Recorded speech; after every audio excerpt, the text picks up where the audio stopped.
Hello friends, good morning. இந்த வாரம் Sunday special என்னென்னு பார்த்துடலாம் வாங்க.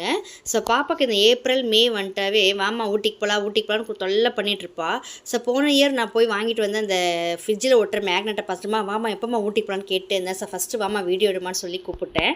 இந்த வாரம் சண்டே ஸ்பெஷல் பார்த்திங்கன்னா ப்ரான் தொக்கு ஒயிட் ரைஸ் வந்தாங்க. ஒயிட் ரைஸ் வந்து கொஞ்சம் குழஞ்சிருச்சு. ஏன்னு பார்த்தீங்கன்னா கொஞ்சம் கெஸ்ட்டு வந்திருந்தாங்களா. ஸோ அவங்கள பார்த்துட்டே இருந்து 3 விசில் விடுறதுக்கு 4 விசில் விட்டுட்டேன்.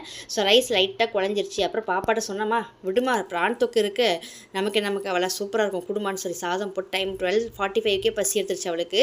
ரொம்ப வந்து போன வாரம் ஃபுல்லாக சிக்கனே செஞ்சுட்டு இருந்தீங்களா. இனிமேல் சிக்கன் வாங்காதமா ஒரு மாதிரி இருக்குன்னு சொன்னால் சார் நானும் சிக்கனை நிறுத்திட்டு இந்த வாரம் ப்ரான் தான் வாங்கிட்டு வந்து 1/2 kg வாங்கிட்டு வந்து நல்லா மசாலாலாம் தூக்கலாக காரமாக போட்டு மிளகெல்லாம் அரைச்சி போட்டு சூப்பராக செஞ்சேங்க.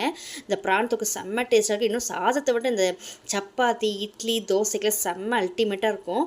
ஸோ பாப்பா கையில் போட்டு கொடுத்து சாப்பிட்டு டேஸ்ட் எப்படி இருக்குமான்னு கேட்டால் உக்காந்துட்டு அந்த ப்ரானெல்லாம் எடுத்து லைனாக அடக்கி வச்சுட்டு ருச்சி சாப்பிட்டுருந்தா ஒவ்வொரு வாயும் அவ்வளோ ரசித்து சாப்பிட்டாங்க. அது என்ன தெரியல, இந்த சீ ஃபுட்டுன்னா அவளுக்கு ரொம்ப பிடிக்கும். அதுவும் இந்த ப்ரான்னா ரொம்ப பிடிக்கும். ப்ரானில் அதுவும் 65 பண்ணால் ரொம்ப பிடிக்கும். இன்றைக்கி நான் தொக்கு மாதிரி பண்ணிட்டேன். சாப்பிட்டுட்டு செம்ம ஜூஸியாக வேறு லெவலில் இருக்குமான்னு சொல்லிட்டே சாப்பிட்டா. ஸோ ப்ரானெல்லாம் நல்லா சாஃப்டாக இருக்கான்னு கேட்டேன். நல்லா சாஃப்டாக சூப்பராக வெந்திருக்குமான்னு சொன்னால். ஸோ அவளுக்கு சாப்பாடை கொடுத்துட்டு நானும் ஒரு வாய் சாப்பிட்டு அதுக்கப்புறம் கிச்சனில் போய் நிறைய வேலை இருக்குது. இன்றைக்கி சண்டேனாவே நமக்கு எக்ஸ்ட்ரா வேலை தான் ஆகிடுது.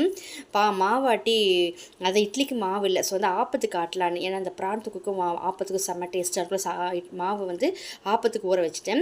2 கிளாஸ் பச்சரிசி, கொஞ்சம் ரைஸு, கொஞ்சம் தேங்காய், அப்புறம் கொஞ்சம் உளுந்து வெந்தயம், அவ்வளோதாங்க. 2 பேருக்குன்றதுனால கொஞ்சமாக போட்டு ஊற வச்சுருக்கேன். அதை போய் சாப்பிட்டு அந்த மாவெல்லாம் ஆட்டி எடுத்துகிட்டு இப்போ கிச்சன்லாம் க்ளீன் பண்ணுற வேலை இருக்குது. ஸோ இந்த வாரம் சண்டே ஸ்பெஷல் வீட்டில் ஒயிட் ரைஸ் ப்ரான் தொக்கு தாங்க. உங்கள் வீட்டில் நீங்கள் சண்டே ஸ்பெஷல் என்ன பண்ணுங்கிறது கமெண்ட் பாக்ஸில் கமெண்ட் பண்ணுங்கள். ஸோ இந்த வீடியோ உங்களுக்கு பிடிச்சிருந்தா லைக் பண்ணுங்கள், ஷேர் பண்ணுங்கள், மறக்காமல் சப்ஸ்கிரைப் பண்ணி பாருங்கள். நாளைக்கு இதே மாதிரி ஒரு சூப்பரான ஷார்ட் வீடியோவில் பார்க்கலாம். தேங்க்ஸ் ஃபார் வாட்சிங். Tata, bye bye.